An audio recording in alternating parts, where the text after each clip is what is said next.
going to discuss a couple different concepts.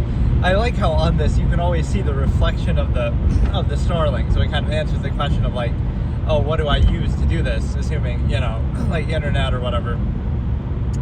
Right, not that I'm really trying to promote it, but it is actually pretty good. I'm surprised I had to use it, was kind of my disappointment. That like I felt like, oh, the phone service should be good enough. But then you find out that these IRL streamers, like, what do? They walk around with a big backpack with like multi-tethered networks together. Like, I don't know. I thought it would be easier just to do it. And I'm only streaming in 720p, but whatever. It's worked generally well, but it's unfortunate that you have to use something like that.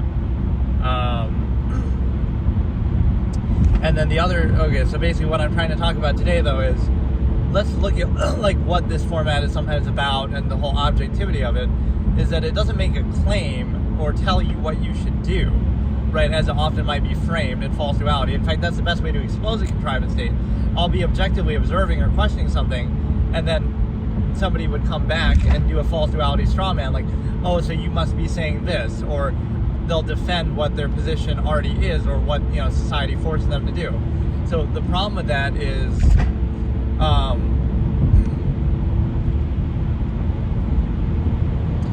the simple fact that that's not actually what's being said, but that's how they frame it. So let me try to think of an example. Like, I was doing that abortion discussion, and I'm just arguing the semantics of it, like, be consistent, whatever your position is, right? Don't try to dehumanize life, because then that would be dehumanize the fetus, because then you'll say, well, that could apply to every fetus, and so right, that doesn't make a whole lot of sense, because then, okay, you can do that to every single one on that basis. And again, if it's the dehumanizing argument, you could say, well, then if somebody gets in a car crash and kills the fetus, or whatever, makes it unviable, again, your premise wasn't like, oh, my body, my choice, or anything like that. Your premise is that, oh, it's not really alive, so therefore it's okay to kill it. So on that basis, what sort of charges would you give that to them? Like, oh, they killed a fetus that wasn't alive. So it just shows you the semantics argument is poor and kind of inconsistent with how you would want to treat it, but it's not actually making a claim, right? It's not saying don't have an abortion. In fact, in a nuanced way, right, I would, because of the stimuli acme preservation, I would be observing that to get to that zero, because nothing's really objective. You'll say, oh, you have a position, right? You have a position, but that position can be rooted in objective inherent reality. Like, the inherent state of a human being is such and such. You can just observe, right? The inherent nature, tendency, instincts, etc. But that's not the way we live, and that's not the way we're indoctrinated into. So that's the false inherent contrivance response problem. Like, the society you're living in right now is outward. It's actively contrived, right? It's not real. It's not inherent. It doesn't mean whether it's good or bad, right? That's, again, people attaching some sort of preconceived notion, which, of course, they're going to defend because they're indoctrinated into it. And then you have the emperor has no clothes fallacy that comes out like inability to achieve the false absolute. Like, oh, you're just saying that because you can't deal with it, or you can't, you're not good enough to be a part of this contrivance state. And you may be right there. That might actually be a valid point. Because, again, the inherent objective nature of a person might not be consistent with an artificial contrivance state. So it's not the inability to achieve an absolute that, oh, it's just meant to be, it's the only way to live, it's absolute. It's that maybe that's not what an individual person really wants, and so you're kind of forced into it, especially in the universal way that, countless numbers of people are indoctrinated into it. It's not like one person choosing to do it. So the problem with that whole thing is, again, a lot of it is framed as though you're making a claim when you're really just objectively observing something. Right, abortion could be a good way to prevent the stimuli acme preservation because people can't control themselves. So in that sense, it would be a positive thing. So again, no claim is being made, but it's just you have to be accountable and consistent because everything is outward. So that's the false absolute and false default that contrivance gets away with, the false inherent contrivance response. People are born and nature is, speaks for itself, but then we're indoctrinated into society, and a specific society, specific era, specific government around it, specific machination process technology of the era, right? So every era believes itself to be absolute, of course. So why would you question yours, right? Yours is the one that got it right, and all the other ones you would question and whatever. So what that means is it's not about whether that's a function, it's kind of like a bread and circuses argument. Well, how can you complain? It could be worse, better eras of the past, better than eras of the past. You have all these relative comforts and technology, right? Even like five favoritism being used, like, oh, look at that. That would discredit you, or somehow that's your preference. But even like five favoritism and stuff like that is nothing more than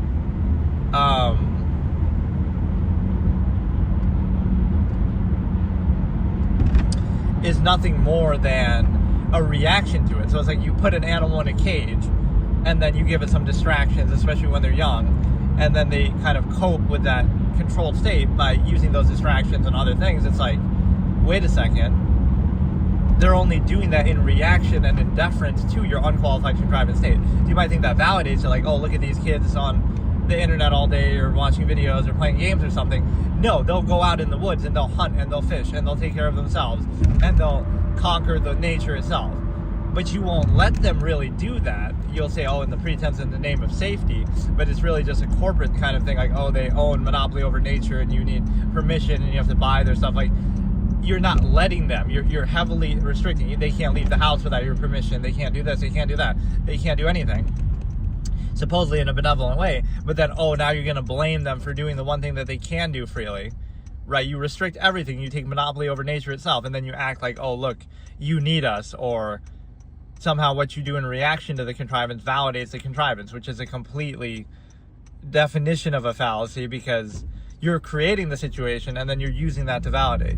So on an individual basis, somebody could still do that, but obviously the forces are designed to prevent that. So we're going to inhibit everything you do in your entire life and then act like that validates us. See, you needed us because you couldn't do anything without us.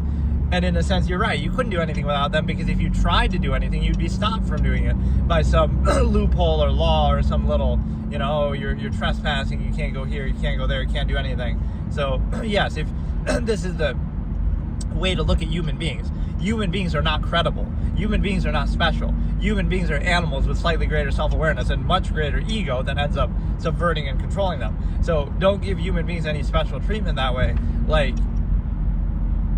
you are easily controlled, just as your ancestors were. So how could anybody have been part of World War II Germany and gone along with that, or any other era of history? How could they have been fooled? How could they have been so dumb? But you are exactly that, and it especially takes a form in social contrivance, like a collective mass herd of people. Not only is that not credible, but the fact that that's necessary is like a peer pressure thing, is invalidating. And so now what you understand is the fact that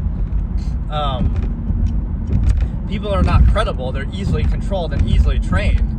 And so how does that validate the specific state that you're in? Right? You would always be skeptical. Like, it doesn't matter because it's not credible, right? You're not...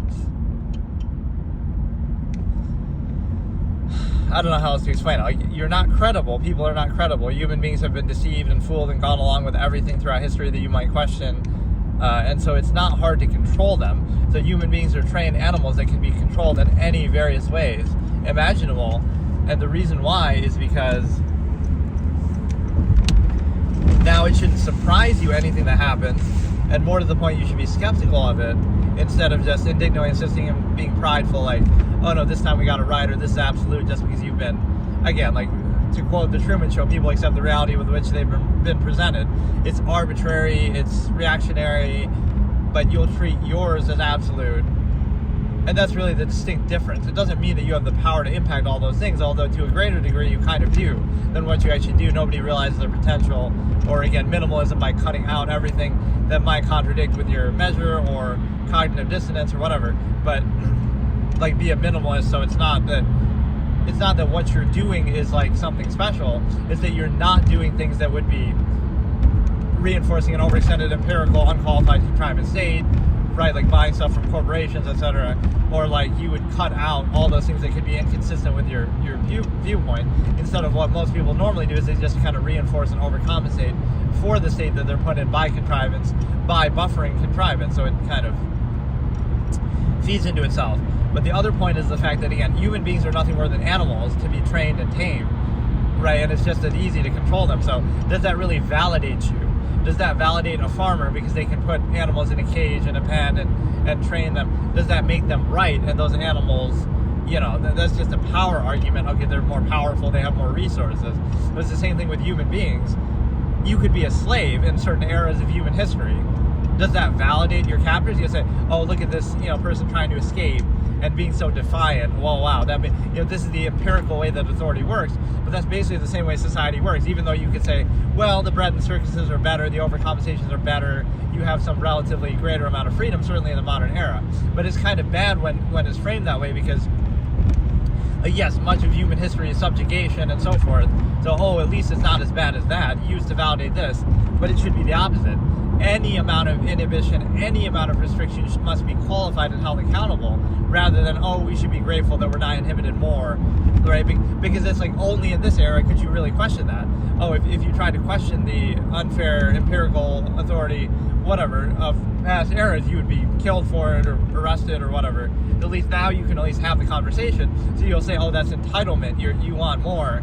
But, you know what I mean? Like, somebody who's in a privileged position, even in one of those eras, would question it, like Booker Washington, whatever, who's accomplished, and if he tries to talk out against segregation, look at him though, he's privileged. But maybe that's what it takes. He would have to be privileged or whatever, accomplished, in order to do that, because everyone else is so controlled and subject to it that they don't have a voice to do that, right? So that would be necessary. And then, the problem is that, again, the credibility is lacking. So are you nothing more than a trained animal? Are you nothing more than like a subject of the current contrivance state? The same way that everybody in every era of history has been. But that's what a mindless mass of people will behave like, is, that's normalcy. That's just, it's the normal way to be controlled in this era. But it doesn't mean that it actually validates it. Like, it's just, right, it's just arbitrary. So it wouldn't be uniform. It wouldn't be a claim saying what you should or shouldn't do. But if you actually thought about it, objectively analyzed and observed it, you would have issues with it, and you might not be a part of it, but you just mindlessly go along with it anyway because it's so well established, it's easier, just more convenient. It gives you little temptations, bribes you with overcompensations, bread and circuses. So the problem being that, like I say, qualify it first. Your life is perfect and unquestionable, and the society and contrivance state you live in is absolute. But you should be able to at least objectively, clearly, fully think about it and be aware of it at all times. And then you can decide to do it, instead of just taking it for granted as a default. What happens instead is, your contrivance state is supposedly absolute, but it requires bypassing your critical thinking when you're young, and indoctrination, and training like an animal, conditioning, a reward and punishment, all this kind of thing. Empirical force, basically. And then you also understand that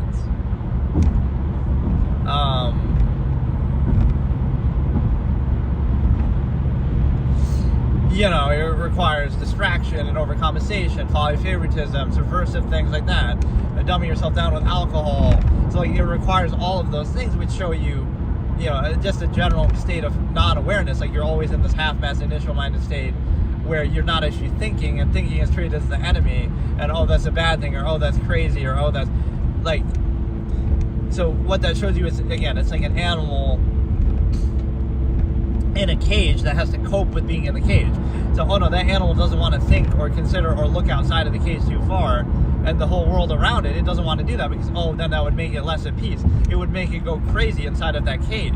But that's the same thing with society and contrivance. Is like, maybe thinking isn't the issue. Maybe it's the fact that you're in that subversive state in the first place. But it's like a misnomer. You're already put in that state, so you take that for granted as default and absolute. And then any amount of consideration and observation is to blame. So it's kind of like an extension of the shoot the messenger fallacy. Like, it's the fault of thinking and your brain, not the fault of the contrivance state around you or anything, any subversive position that you're put in, right? It's somehow the fault of, again, thinking. So people are in like this constant state of not thinking. They're in a half-mass state, like I call it, where they're kind of initial-minded, their whole perception and reality is reduced, and their thought, if you can call it that, is reduced to their senses. So only what's in front of them, only what's presented to them, even though you're well aware behind closed doors, right, what might happen, you might be disgusted by, but it doesn't matter, right? Somehow you treat what's presented to you, very carefully curated, as though it's absolute. So that's kind of, that things are happening behind closed doors, but you treat what's presented to you as absolute and all there is. And then the other flip side of that discussion is the fact that basically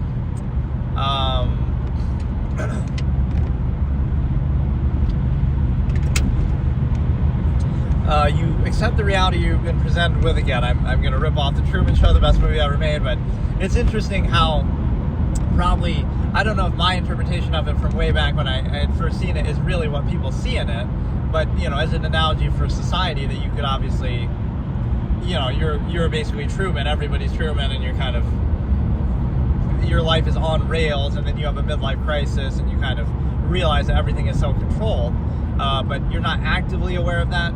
So people go through life in basically a half-mast state where they're not, again, their thinking is reduced basically to the physical realm. I guess I could explain it.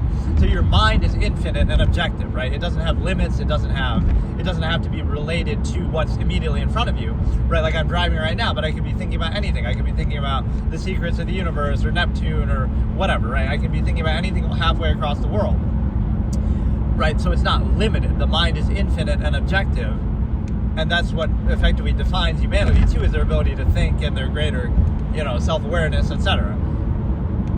But the mind is limited, you know, physically by its, you know, where it is, by the sense, the five senses, right? It's very limited, it's very narrow. That can be easily controlled.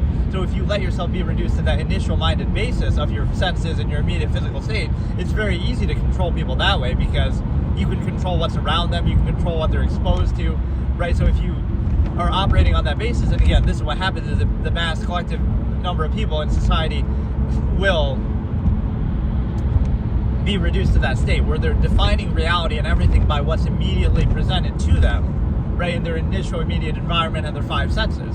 So that's very limited and myopic and can easily be controlled and manipulated, or even just it's incomplete, right? It's just not credible, because you might see something but you're only seeing part of it, but then you act like that's the totality of how you define somebody, or some, you know, you'll see this one activity that someone's doing at one time, and then you don't see them at all for the rest of the day. So now you'll define them by that, what I call myopic marginalization. So that is, it's incomplete, right? It doesn't mean that it's not something that did happen and it's not something that's true, but you didn't see all the other things they did, so you're defining them fully just by that one thing that you happen to see. So you're kind of insisting upon your own ignorance, because, oh, what if you didn't see that? Then you wouldn't define them that way. Or if you saw something different, then you define them by that.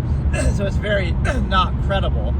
It's incomplete, it's myopic, it's inconsistent, right? So it might sound like a negative view of people, but it's actually the right way to make them realize the truth of it, that you're not very credible and you're easily manipulated and controlled and trained like animals, like people have always been throughout all of human history.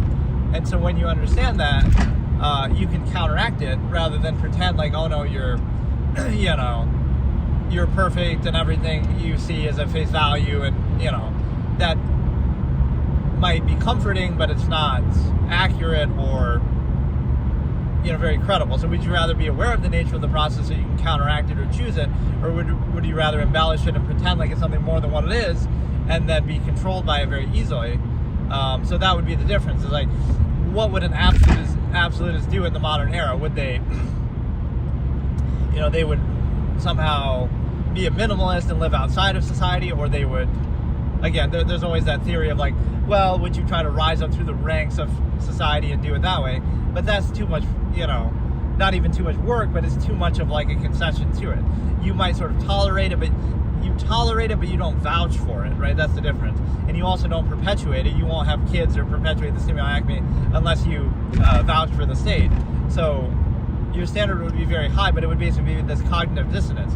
You can go along with it, right? You can tolerate it sort of and defer to it, just because the control of it is so total that anything you try to do outside of it will be restricted and you'll be made an example of and whatever. But it doesn't mean you have to vouch for it, right? So you're always, you're playing along with this contrivance state that's not real and you know is artificial, but you'd be aware of that. So that's the difference between actually taking it seriously and being aware that it's artificial. So you might think, well, in practice you might be doing the same thing, but you're aware of it and you would have inhibition about doing it, and you wouldn't insist upon it and reinforce it, and you might even try to not even undermine it, but negate it and be neutral, and that would make others uncomfortable. So it's kind of like, oh, you're exposing the artifice of it, but then that's framed as your fault, like, oh, you're not adequately overcompensating for the artifice of this, so that's your fault, not the fact that it just reveals the nature of the process that, in other words, people wouldn't be at peace with if they were actually aware of it. So it requires them not to be aware of it. So it requires a state of constant contrivance through like social contrivance and what I call anti-thought. Like you have to counter the mind and you have to counter thinking. Like you would see the objective inherent reality of it, which isn't negative, but it's just neutral and not consistent with a subversive contrivance state. So what do you have to do? You have to counter that with social contrivance constantly, right? Because think about it. Pretend we lived in a society where nobody talked. There was no language, nobody spoke. A lot of the things that we do would kind of speak for themselves and be more direct and more, to the point. Instead, social contrivance is used as a tool because, again, if you truly value it and other people and stuff, you wouldn't use it as a tool for whatever, money or sex or things like that. You would separate the two and say, okay, we value people inherently as people, and then we are direct about those things. Like, okay, if you want sex, just be direct about it. If you want money, be direct, be efficient about it. But that's not how it works. So it's kind of used and tainted in a way to manipulate and bypass, right? But if you're aware of the nature of the process, then that doesn't make sense because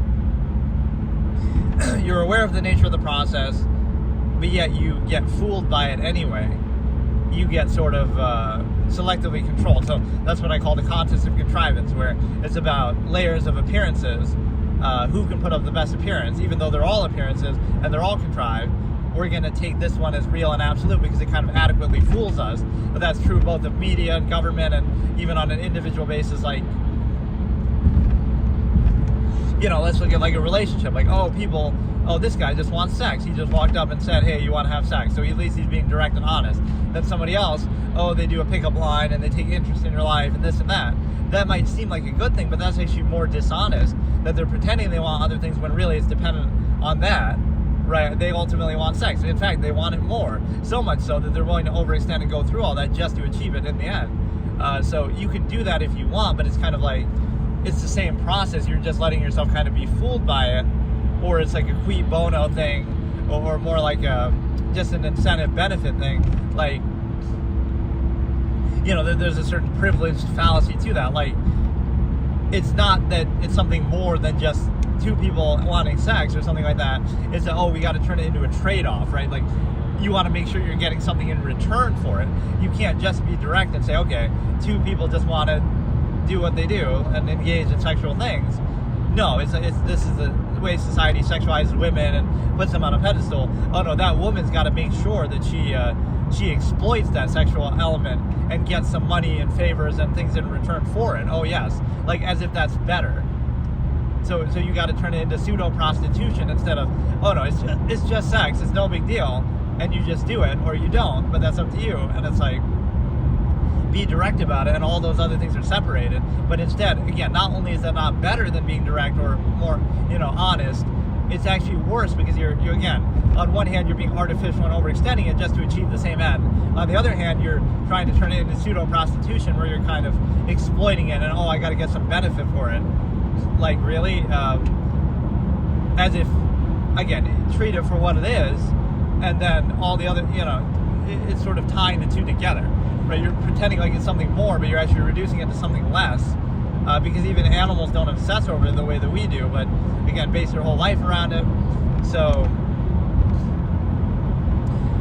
what else can we do here? What I'm going to do in one of these later sessions is I want to start reacting to stuff, but I think the audio quality on this when I'm driving is just not quite good enough. But I'm going to watch a movie, and I might have to do it over two parts, if I'm driving, but I'll react to a movie, and of course I won't play the movie audio or anything, but I'll just tell you the timestamp. And I'll just watch the movie and I'll react to it and talk through it. That seems like a fun format to do once in a while, right? Because take a break from some of these Absolutist episodes. So whatever random movies I haven't seen or something I want to watch, that'd be kind of fun because, right, I'm just driving like this and I'll watch a whole movie or whatever, half of a movie and kind of react. And I used to do that where I did movie reviews, so that could be a fun. I might try that in the next session that I do here. But yeah, I don't know how how clear or unclear the audio really is on this. Like, I've listened back, but I can understand it, but it's obviously not ideal, and there's nothing I can do. I mean, my car is moderately noisy, but I mean, I don't know, like, even if I had the quietest car in the world, I think there'd be some amount of these shitty New York roads that always sabotage you, right? Like, there's not much better I can do than this.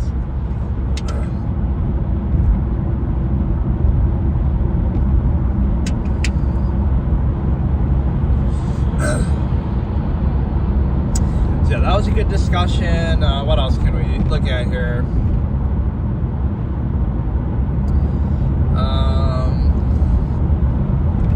The one thing I should do more of, which I kind of was doing for a while and then I stopped, is making those little clips.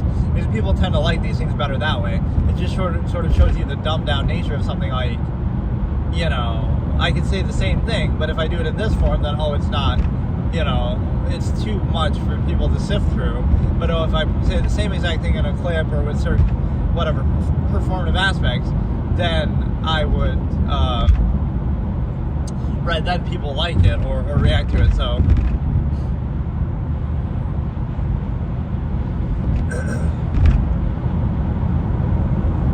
Yeah, I almost need to get a better battery for this thing, the Starlink, because then I could run it non-stop, and I would have to, like, change my plan. Like, I would want to do longer sessions like this, and I can do it while I'm just sitting in my car. I don't have to, like, be driving, but, like, all the time. But,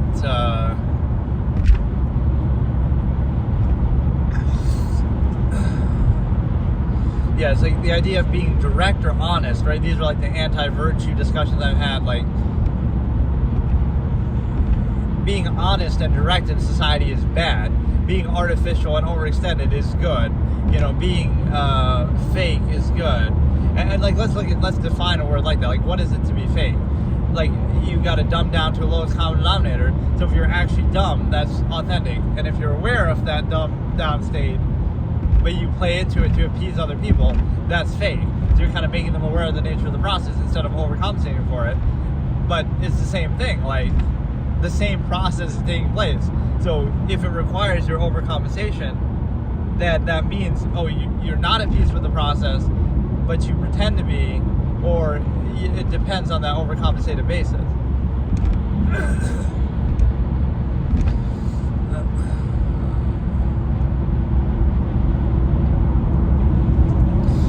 But yeah, if you look at things objectively, again, it doesn't make a claim, but that'll be used as a straw man. So it's always interesting when I debate people like that. And so it's like basically go back to the cognitive dissonance of something.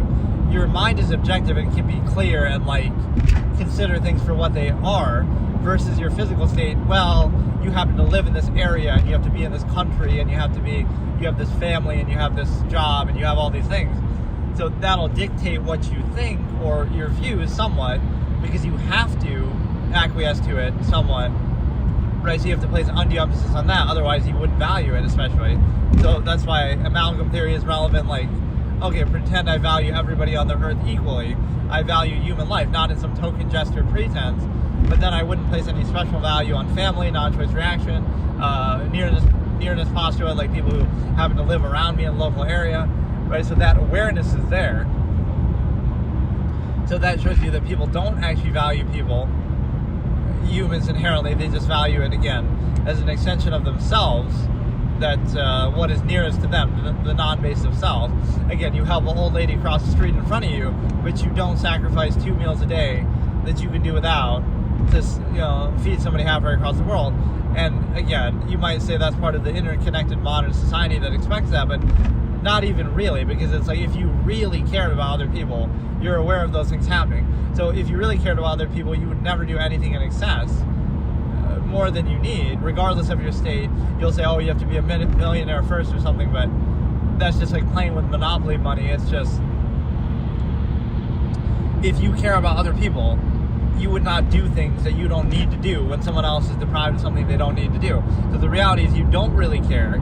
Don't use that as a pretense, and then, but it's used as like a selective pretense, like, oh, you have to be nice to other people socially, so that we can reinforce our subversive contrivance state, which is on stolen lands where people were massacred, and it's on, so like this old lady is crossing the street on stolen Native American lands that their ancestors murdered innocent people and used slaves to build the country. And again, I'm not specifically picking on one country, I'm just saying, but now we got to be nice. We got to be socially nice, even though the whole basis of our society and civilization is massacre and genocide and slavery, and even on the flip side, the amalgam theory, like overextending and all this, like, so it's not really about that. You'll pretend it's about that selectively, myopically, initial basis, but like I make that aware, like,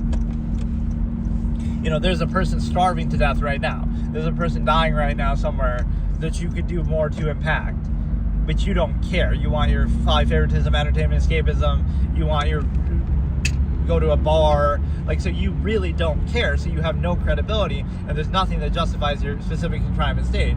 You could use some pseudo sense of progress, like, okay, it's just zero-sum technology, whatever, but even that's inconsistent and half-assed. So basically there is no basis or criteria that would rationalize that, but right, it's the state that you're already in, so most people will just go along with it and reinforce it because of cognitive dissonance, that you can't acknowledge a state that you're in could be inconsistent or not absolute, even though you didn't choose it yourself. So when you get people to insist upon non-choice reaction, then you really have them, because that's easy. Then you can just, when they're young, you put them in a position, you indoctrinate them, and then they'll just go along with it.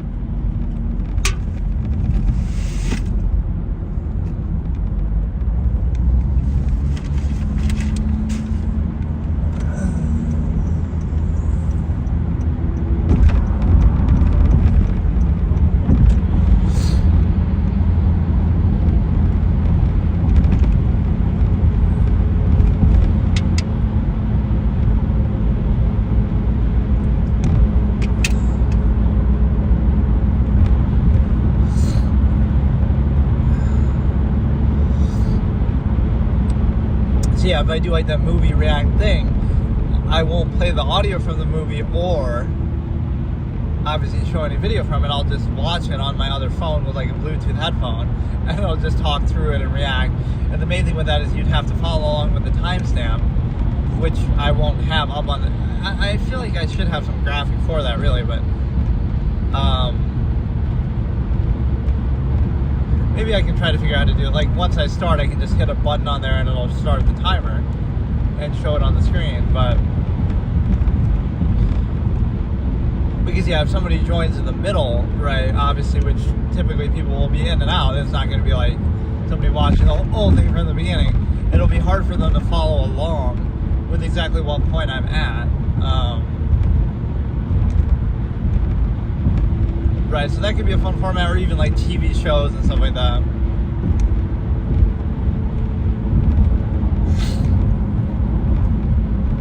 So if I can have like some sort of visual display timer that shows up on there, like a graphic,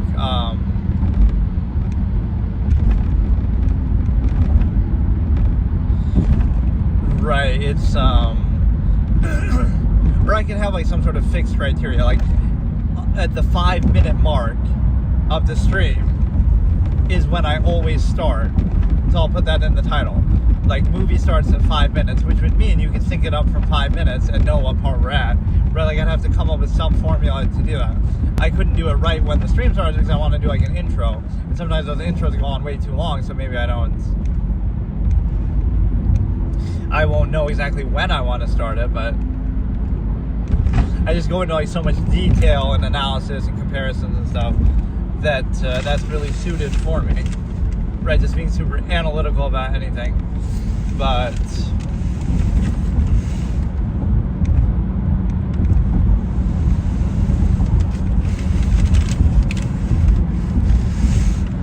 let's look at the reaction relief concept. That everything you do in your life is like that, where it's just a zero-sum process, like the Sisyphus. I forget how you say his name actually, but the guy who pushes a boulder up only to see it come down again. That's kind of what life is like, or a hamster wheel kind of effect. And the relevance to that is the fact that all of human progress in technology is nothing more than zero-sum self-interest, such that you would basically right? It's nothing more than just, oh, you're reacting to the same ends, the same needs that people have, and just either overcompensating for them or, making them more convenient. So none of human progress and technology has really answered anything existentially, right? Like some higher measure. No, it's just zero-sum self-interest. It just makes things more convenient or more pleasurable or more distracting, right? But it's the same zero-sum process. So if you're content without those overcompensations, then you don't need any of that. It's meaningless to you, right? So there is no higher measure, but we somehow glorify and gratify it. You could argue, well, like quality of life or like length of life, longevity process is somewhat valid in that, sure. But even that's undermined by a collective mass, right? If you had a smaller number of people who really maximize that versus you have an insane number of people who are still, again, anything mass-produced suffers inequality for it, so they're more suffering from the lowest common denominator state. Like, everything you do is not the highest quality. It's rather,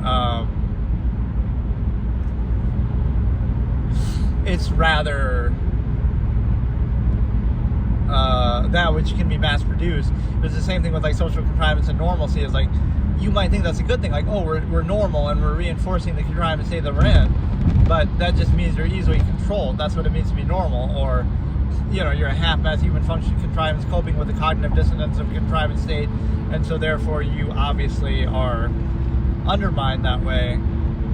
So it's like you have to overcompensate for that, but you take pride in it and seem to validate that, even though the fact that it requires that would be questionable. And so we're at least seeing a break in some of the snow. Obviously mid-February, so we might not see another big storm, hopefully. This will be my last year staying in this shithole place, number one, but probably. But it's a situation where it's kind of almost too hot in here today, so I should have taken my jacket off before I started driving.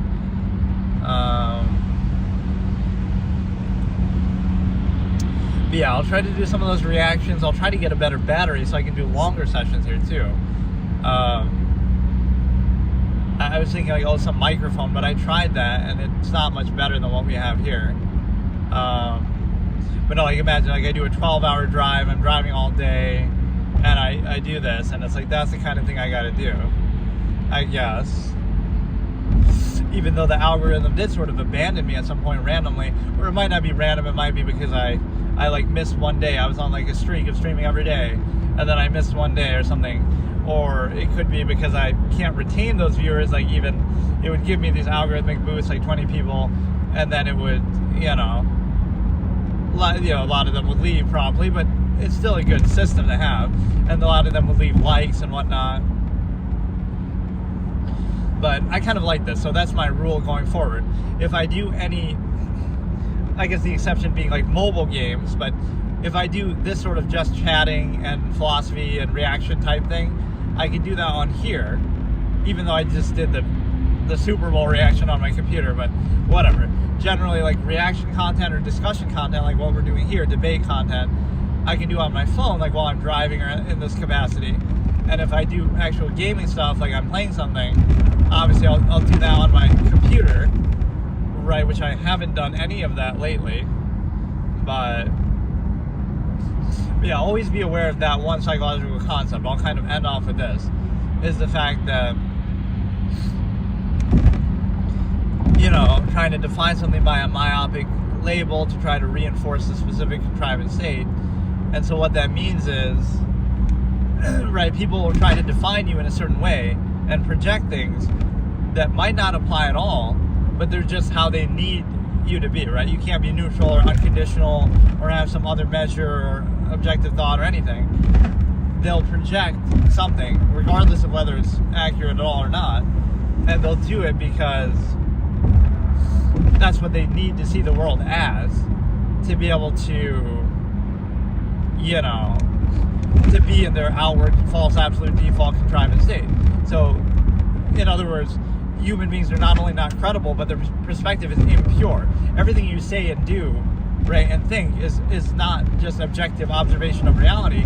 It's some incentivized way to reinforce the reality that you're the life and the contrivance state that you're kind of forced into. So it's impure, right? You're just reinforcing something. So if it was a different state, you would reinforce that. So your perspective isn't pure. It's not objective.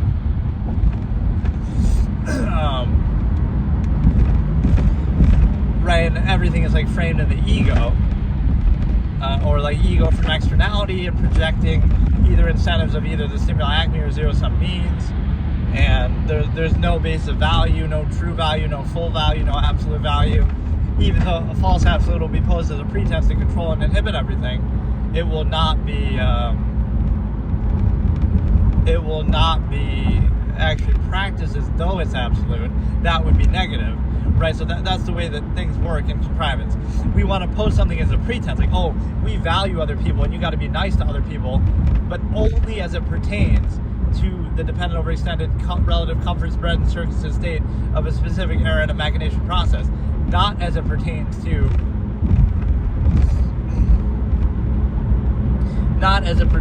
oh, you really value other people, then you would sacrifice 2 meals a day and you would give up your lands back to Native Americans if you want to go that route, or you would sacrifice all your luxuries and relative comforts for people who have lesser things. Not that you're doing it as a pretense just to feel gratified. You would live in such a way that's like that. So you don't really care. It's just a pretense to reinforce the specific state that you're in, which is, of course, overextended and inconsistent with that. So it's nothing more than a pretense to reinforce, a dependent overextended pretense to reinforce a specific contrivance and machination process state. And so that allows you to basically understand this element.